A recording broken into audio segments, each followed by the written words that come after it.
DR છે એટલે D અને આર વચ્ચે જે વોલ્ટેજ આપણે વોલ્ટ મીટરમાં માપીશું એ વસ્તુ આપણને અહીં મળશે.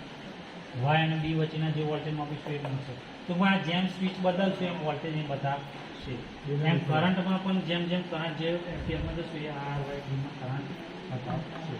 બરાબર લખાય છે વોલ્ટેજ સિલેક્ટર સ્વિચ અને કરંટ સિલેક્ટર સ્વિચ છે. ચાલે ને રોટરી સ્વિચ જ કહેવાનું. રોટરી સ્વિચ કેટલા પ્રકારની હોય છે? વોલ્ટેજ સિલેક્ટર સ્વિચ ને કરંટ સિલેક્ટર સ્વિચ.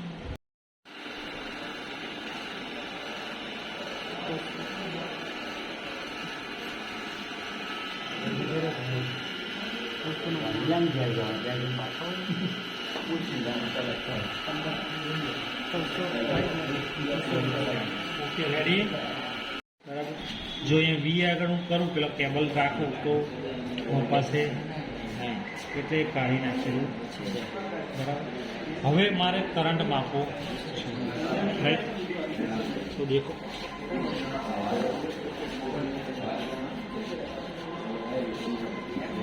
કેટલું જાય છે? 0.68. બહુ ઓછું જાય છે ને આ એમ બહુ ઓછું જાય છે.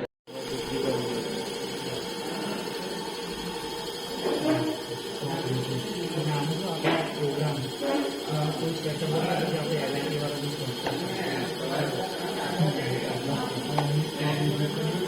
સ્ટોપ રીસેટ બધું થોડું એનું થઈ શકે. પણ ટૂંકમાં તમારે આ મોટર છે આ તમારું શું છે વેરિયેબલ ફ્રીક્વન્સી રહેશે. શું છે? આ મોટરની ઝડપ મતલબ આ 25 હર્ટ્ઝે આપણે સેટ કરેલું છે. હવે એક વસ્તુ કે સેટિંગ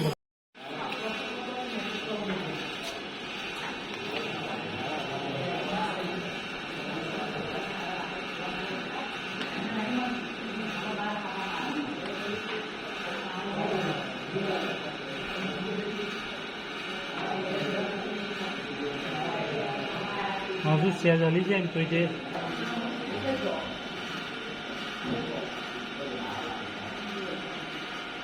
રીડિંગ ફોટા